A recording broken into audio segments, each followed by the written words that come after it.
कल्पना कीजिए, एक ऐसा योद्धा जो मर नहीं सकता, जिसके माथे का घाव हजारों साल बाद भी रिसता है, जिसे न स्वर्ग मिला, न मृत्यु, न मुक्ति।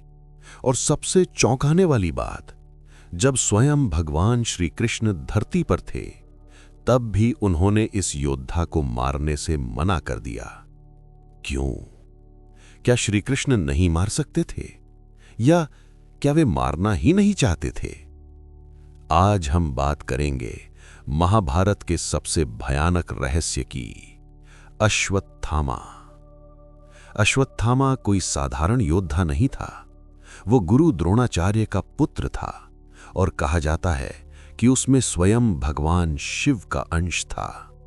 जन्म लेते ही उसके मस्तक पर एक दिव्य मणि थी, जो उसे भूख, प्यास, रोग और यहां तक कि मृत्यु से भी बचाती थी। यानी वो जन्म से ही सामान्य मनुष्यों जैसा नहीं था। लेकिन अक्सर होता यही है, जो शक्ति हमें सबसे अलग बनाती है, वही हमारे पतन का कारण भी बन जाती है। महाभारत का युद्ध केवल राज्यों का युद्ध नहीं था, ये भावनाओं, प्रतिशोध और अहंकार का भी युद्ध था। जब द्रोणाचार्य को छल से यह विश्वास दिलाया गया कि उनका पुत्र अश्वत्थामा मारा गया है, तो उन्होंने शस्त्र त्याग दिए और उसी क्षण उनका वध कर दिया गया। जब अश्वत्थामा को यह पता चला, उसके भीतर कुछ टूट गया। क्रोध ने उसकी बुद्धि पर पर्दा डाल दिया और प्रतिशोध ने उसके हृदय को अंधा कर दिया। उस रात उसने वो किया जिसे इतिहास कभी क्षमा नहीं कर पाया। अश्वत्थामा चुपके से पांडवों के शिविर में घुसा और सोते हुए 5 पांडव पुत्रों का वध कर दिया। वे बच्चे थे, निहत्थे थे, युद्ध में भी नहीं थे। ये केवल हत्या नहीं थी, ये धर्म की मर्यादा का अंत था। सुबह जब ये समाचार द्रौपदी तक पहुंचा, तो पूरा वातावरण शोक से भर गया। भीम क्रोध से कांप उठे। उन्होंने शपथ ली कि आज अश्वत्थामा जीवित नहीं बचेगा। अश्वत्थामा को पकड़ लिया गया, उसे घसीट कर लाया गया। भीम बस एक बार करने ही वाले थे, तभी श्री कृष्ण बोले, रुको भीम, इसे मत मारो।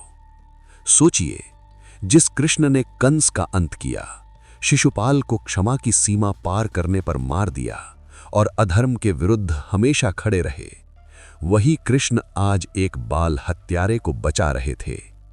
क्यों? क्या ये दया थी? नहीं, ये न्याय था, लेकिन ऐसा न्याय जो मृत्यु से भी अधिक कठोर था। श्री कृष्ण जानते थे, मृत्यु अश्वत्थामा को मुक्ति दे देगी, और जिसने सोते हुए बच्चों का वध किया हो, उसे इतनी आसान मुक्ति नहीं मिलनी चाहिए।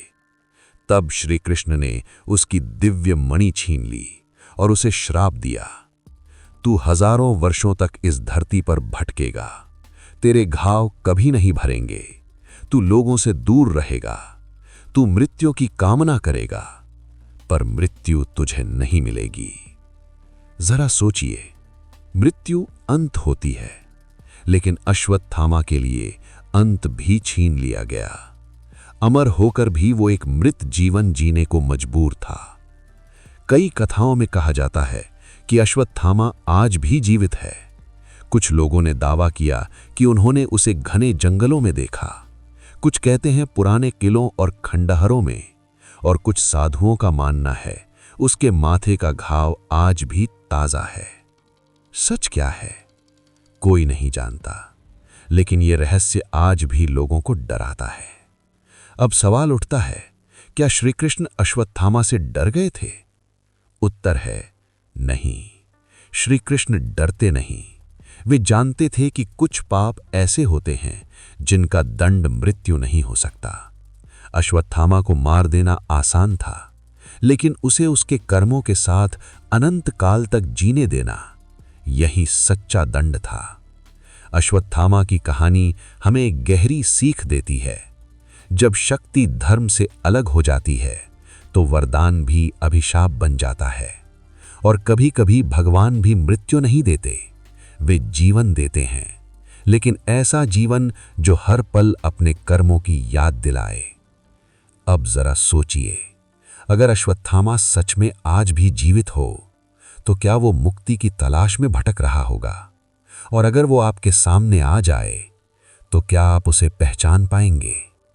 कमेंट में जरूर बताइए। और अगर आपको महाभारत के ऐसे अनसुने, रहस्यमयी और चौंकाने वाले प्रसंग जानने हैं तो चैनल को सब्सक्राइब करना मत भूलिए।